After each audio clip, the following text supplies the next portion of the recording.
Hello, I'm Jonathan Hart. Today we're going to be talking about treating hypoglycemia as well as doing some demonstrations. Um, so first is our learning objectives, what we intend to learn today with the demonstrations. We're going to talk about how to recognize the signs and symptoms of hypoglycemia, how to use a glucometer to check blood glucose levels, how to determine proper treatment for hypoglycemia. We're going to be talking about how to start an IV and demonstrating that, how to administer dextrose, and how to administer glucagon.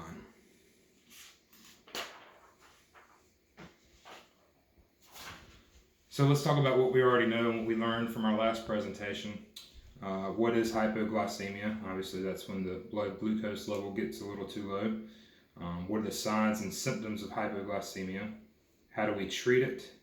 And what are the complications that can occur when treating hypoglycemia?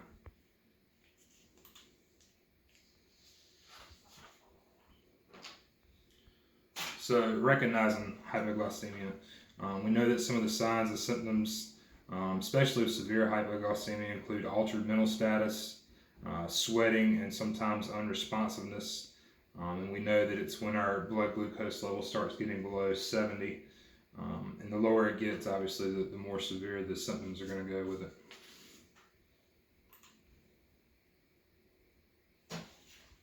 And here are just some pictures that you might see, kind of altered mental status, people kind of out of their mind. And then you got some where it's profuse sweating, and then, of course, unresponsiveness.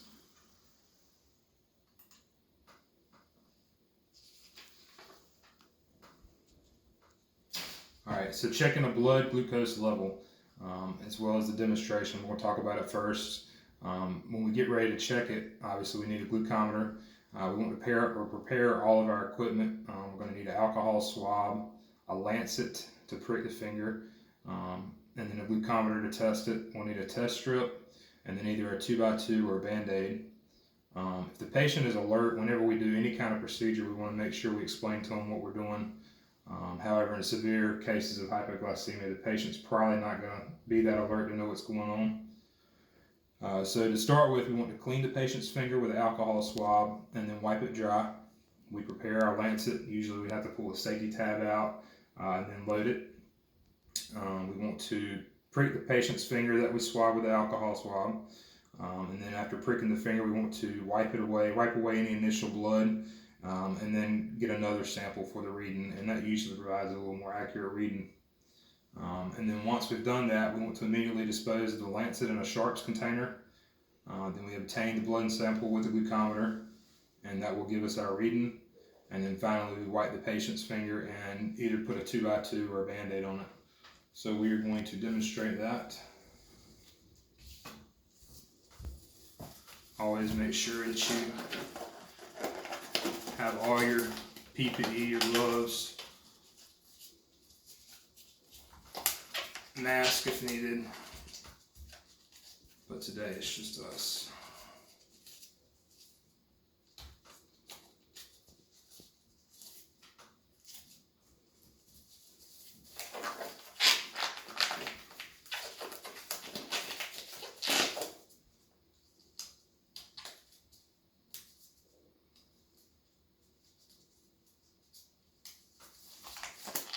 Alright, so this is going to be our simulated arm that we'll be using as well as the hand for our demonstrations today. So we have our alcohol swab, we have our Band-Aid, we have our glucometer kit,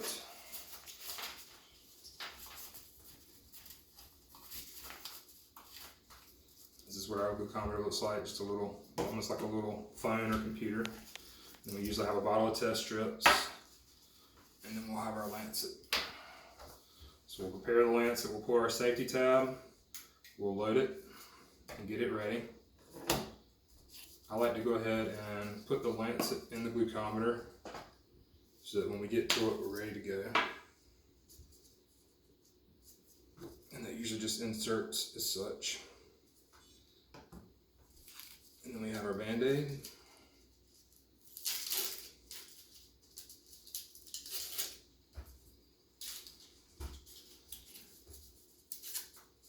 Alright, so we pick a finger, really doesn't matter which one, but we'll pick a finger, clean it, prick the finger. We have a short container that we dispose of our sharp. Wipe away the initial blood, and this is where we would obtain our reading. And this isn't going to give us an actual reading because obviously it's not a real hand, but it would if it were a patient. And then we take our Band-Aid and apply it as such.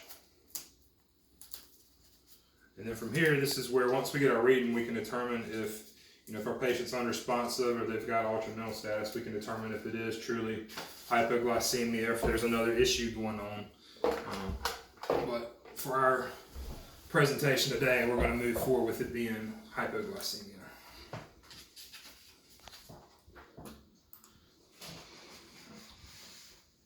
All right, so once we determine that we do have hypoglycemia, we need to talk about how to treat it. There's a few different ways that we can treat it as EMS in the field.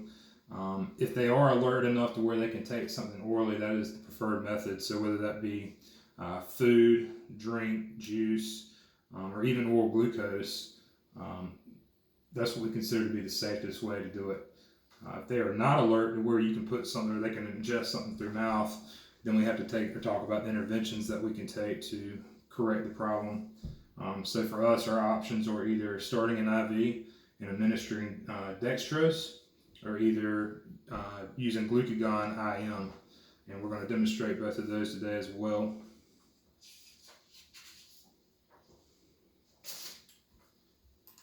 All right, so if we're going to administer dextrose, then the first thing we have to do is start an IV. So we'll go over those steps. Again, the first step is to prepare the patient and your equipment. If possible, try to get the patient to a position that allows you to see and work. Obviously, when we go into the field, we don't know where we'll be seeing these patients, whether they'll be sitting in a car, between a couch and a coffee table in their bed or what. And sometimes the lighting can be off or they can be positioned badly. So we try to do what we can to get them into a position where we can work for the best result for the patient. Next, we locate an appropriate site for the IV access. So whether that be, an antecubital vein, the AC, forearm, a hand, wherever we can find an appropriate IV access, that's what we want to do. Next, we prepare our equipment. So we select the IV based off of the IV site that we'll be using. Typically, we like to try to get, a 20 or 18 at least when using dextrose. And then once we've found our site and we've selected our IV size, next we'll attach the saline lock to the pre-filled syringe. The next step will be applying the tourniquet to the patient's arm, and we obviously make sure we do that above the IV site. Next, we'll clean the site with an alcohol swab, just like we did when we were checking for a blood glucose level.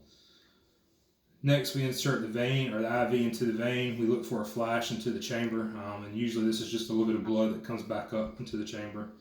That's when you know that you're in the vein. The next step is advancing the catheter and then hold pressure and retract the needle. The reason we want to hold pressure on that vein is because if we don't, obviously we'll have a mess on our hands. Next step is attaching the syringe with the IV lock that we put together, and then we screw that onto the catheter and we flush it with the pre-filled syringe, and that's just to make sure that our IV is good and intact. Next, we'll disconnect the syringe. We'll secure the catheter in place, usually with a techoderm or piece of tape. And then finally, we dispose of our sharp in the appropriate container.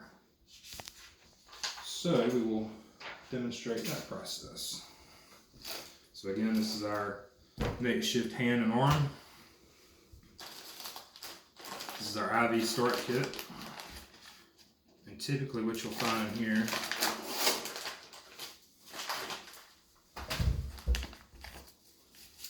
is a little pad that you can put under the patient's arm just if you have any kind of mess with the blood so it doesn't go all over the place. Then we have the tourniquet. We have a little piece of tape. We have our techoderm, which is for securing the catheter in place once we started the IV. This is the same thing as an alcohol swab, it's just in a little plastic tube that you break. And then finally we have a 2x2, just in case. Then we have our pre-filled syringe, usually comes in a package like this. So we can open that, discard our trash, and then our saline lock. So we can take and uncap the pre-filled syringe. Usually there's a little air bubble in there that I like to just push to the top to get rid of. We screw the lock onto the pre-filled as such, and you don't want to get this so tight because when you go to take it off or unscrew it from, once you've got your IV and your catheter and your lock in place, if you tighten this down too much, it's going to be hard to get the pre-filled off. All right, and then we have a 20 and 18. So either one of these would be fine if you had a vein such as these. And this is obviously very easy to see, but in a person's arm, you'd be looking, you know, here, or something that kind of stands out, even in a hand where it's easy to see, something that you are pretty confident about getting your IV started. All right, so we will pop our little alcohol rub, shake it up, and then we will clean our site. We can discard that. In this case, we'll go with an 18. We got our IV. And once we start, this right here is the chamber that, if this were a real person, once we started and got in the vein, this right here would backflush just a little bit with blood, and that's how we know that we're in the vein. So then we uncap it. And you always want to be very mindful once you have your sharp exposed of where you're at with it. And try to make sure that you got the patient secure enough. If they're flailing or whatever, it's going to be hard to, it might be hard to do this by yourself, so you may have to get your patient to help hold the hand down. So we've cleaned our site. We take this, and we'll go at an angle like this. Try to keep a little traction on it.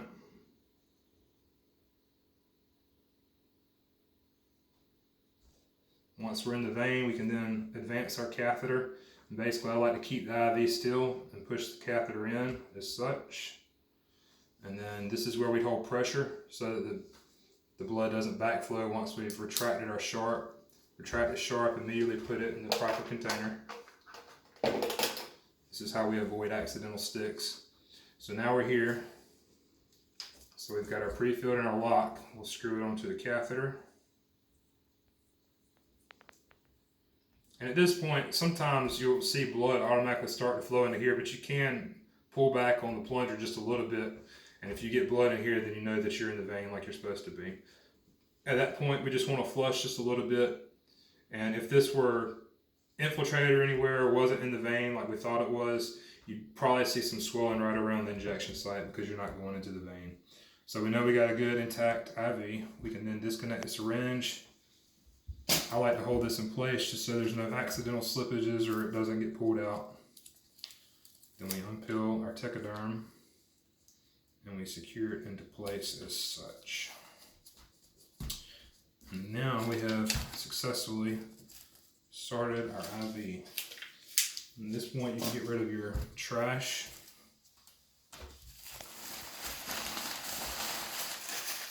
It's a lot easier when you don't have all your trash laying around to do what you need to do. All right, so the next step after we've got this IV in place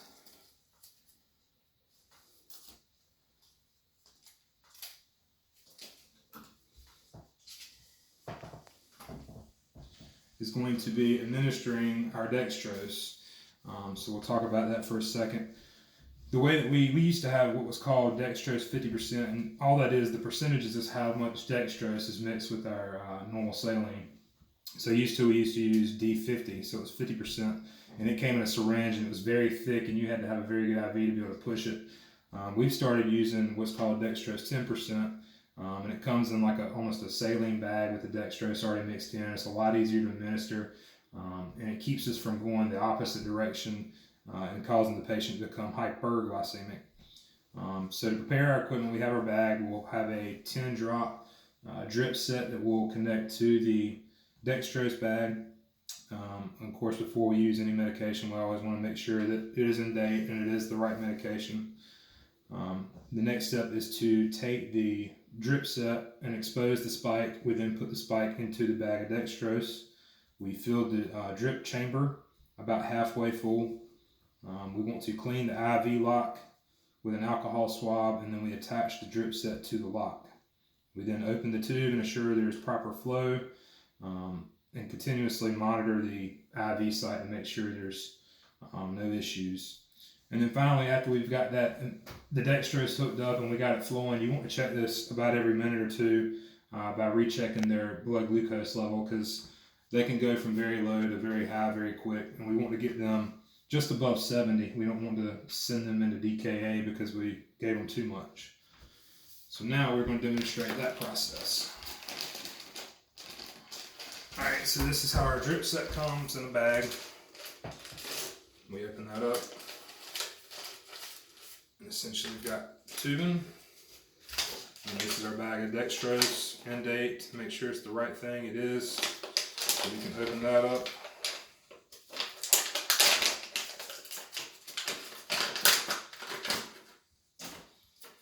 And that's all it looks like. We got a little plug here that will pull this off, and that's where we'll put the spike in right there.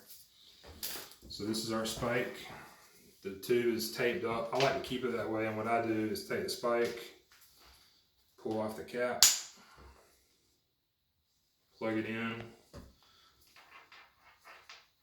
And a lot of people will take that tape off, and what I found is then you got a huge knot. And we want to drain this out and get the air out. This is how we squeeze the chamber, get it about half full, and make sure you're holding this over a trash can or somewhere safe when you're doing it, just to get it flowing good. So we'll get all the air out. Once we got it good and primed, we can then lock it with the little wheel, our little wheel lock here. And then you can take your tape off. So then what we do, we uncap the end.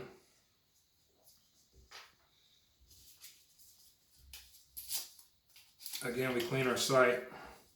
And this is just a precaution, just in case anything has touched this lock in the time that it's taken to get our equipment ready. We don't want to cause any infections or anything. So we hook that in place, and then we will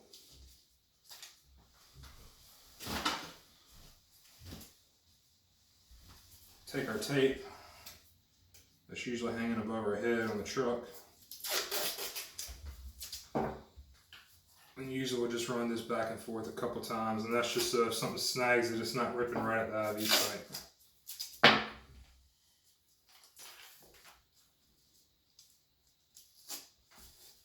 Alright, so now we have our line secured.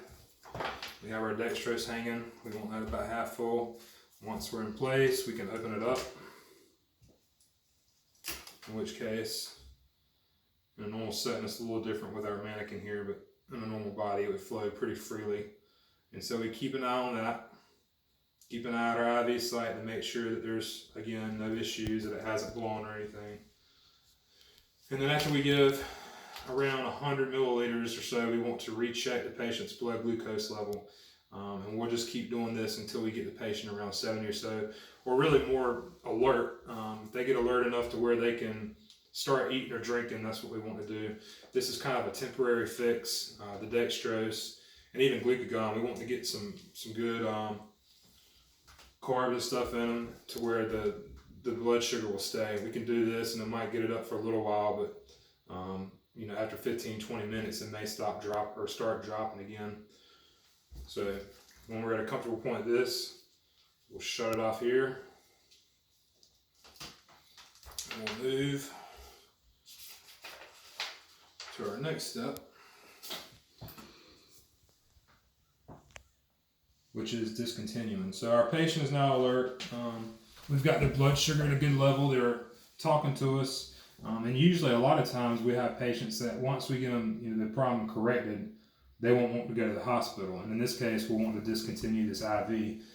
If we do end up transporting, then we can leave the IV in place. But again, if they don't want to go, then we usually discontinue this. So we'll go over the steps of that. If the patient is to be transported, the IV can be left in place. If the patient refuses, we should remove it. To discontinue, we want to close the drip set, unscrew the drip set from the IV site, and dispose of the bag and drip set. And then we want to have our gauze and tape ready. We then carefully remove any tape that is securing the IV catheter in place. Place the gauze firmly on the site. Gently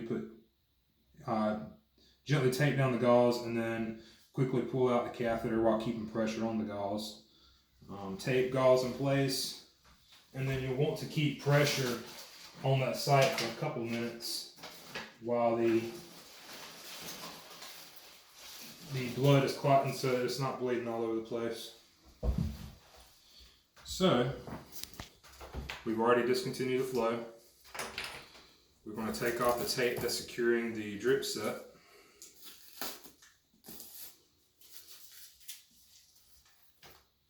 And then we will discontinue the drip set by unscrewing it from the lock. At that point, we can go ahead and discard the equipment. And then again, to discontinue, what we're going to do, so we've got our little gauze, a 2x2, and we'll get a little piece of tape. All right, and then we gently take off our Techoderm while holding the IV in place.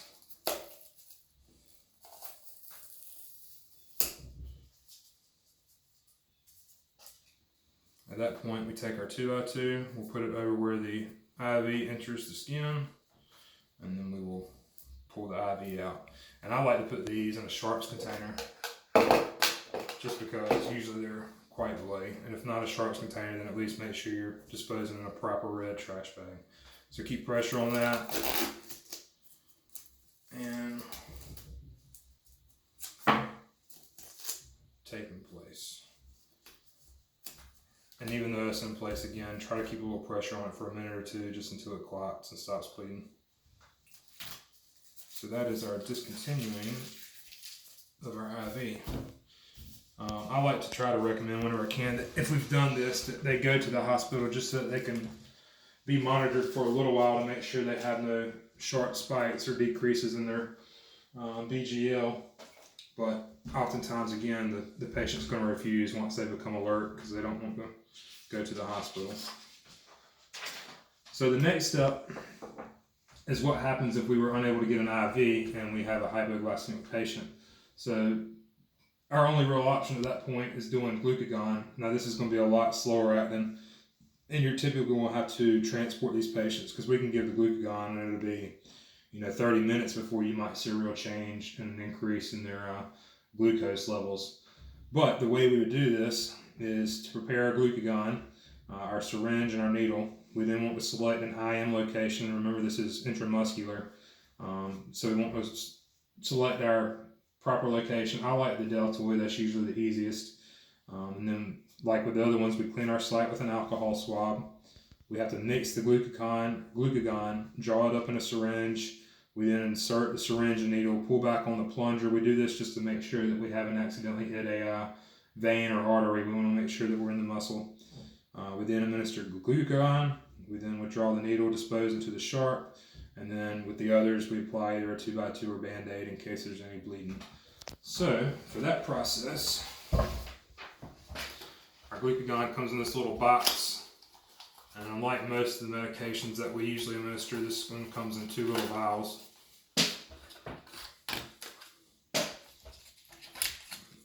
So you got one that's like a little solid, and you got one that's like a little liquid.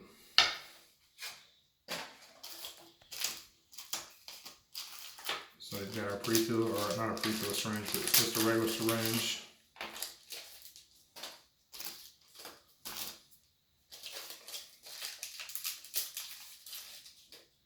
We then have our needle, and we're going to use this, pretend this is our same arm. We're going to call this our deltoid right here, so that's where we'll be giving the shot. So to prepare this, we screw our syringe onto our needle, and this is a little safety needle. You have a cap here that protects the actual needle, and then once we're done with it, we can take and flip this over and it covers the sharp. So what we have is basically our liquid and our solid. So we take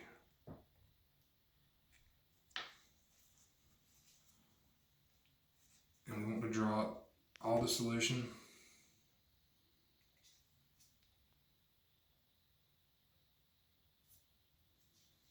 And then we can dispose of that. I like to again push all the air out. We then insert it into the solid.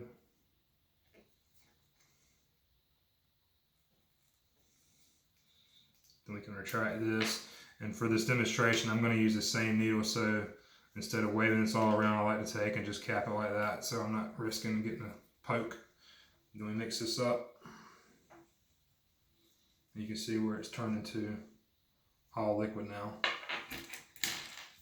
So then we take and we'll draw this up.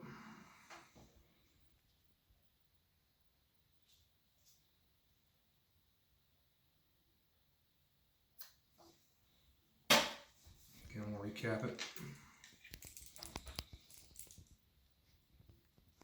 And we also have what's called med draw needles now, where it's essentially a plastic needle, and it's really better for doing stuff like this where you're drawing up medications or mixing medications.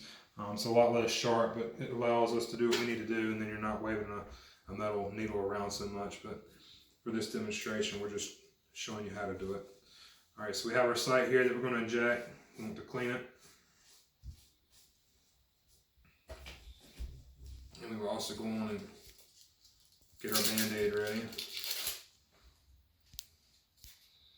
All right, so once we found our site, we want to go straight in. And again, we're going to retract, and the reason for this is because if we were in an artery or a vein or something, we'd be getting some blood in there. We know that we need to re-examine where we're at. We then push our glucagon, retract the needle, go ahead and cap it and get rid of the sharp. And sometimes you'll get a little blood. This is where we can hold a 2x2 if we need to in place, or we can just simply put a Band-Aid over it. And at that point, we will prepare our patient for transport, because again, this is not going to be a quick acting fix like our dextrose is. So, in conclusion, if we have someone we suspect of having hypoglycemia, we want to confirm that. We do that obviously with a glucometer. Then we decide what treatment is needed. Can they take anything orally? If not, we try dextrose. If we can't get an IV, we get a glucagon. We then prepare patient, equipment, and medication. We administer our medication. We want to ensure we always properly dispose of our sharps as well as our contaminated equipment. And then again, we reassess every so often just to see where the BGL is. Again, we want to get it around 70 or just above. This is where this is. And then at this time, be for questions if anyone has any. And one thing too, just keep in mind when we do this, especially with the dextrose, you really want to make sure that you've got a good IV established. Dextrose, if it gets into the tissue, it can cause necrosis. So you've got to make sure that you've got a very good IV established. And that's really the only complication we get into that. And if you try to do something orally, again, if the patient's not alert enough, it can create a choking hazard. And that's really the biggest concerns or complications when it comes to treating hypoglycemia. And just be careful with your patients again, because they can become combative if they haven't gone completely unresponsive and they got that altered mental status. So just be aware. It's not they're purposely trying to fight you, but that is one of the signs and symptoms of hypoglycemia. And then of course we give credit where credit is due with our resources. And that concludes our presentation on treating hypoglycemia. Thank you.